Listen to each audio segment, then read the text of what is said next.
Akala mo laging masaya. Pero alam mo bang madalas natatakpan lang ng tawa yung lungkot ng partner mo na influential.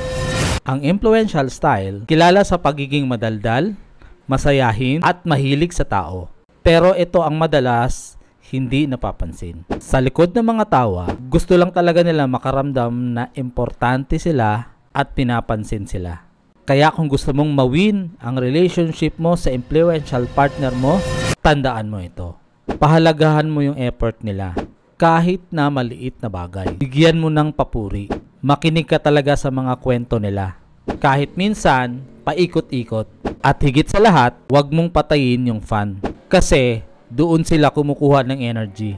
Paano naman kung ang partner mo ay steady style? Yung tahimik, kalmado, at ayaw ng gulo. Yan ang pag-uusapan natin sa part 15.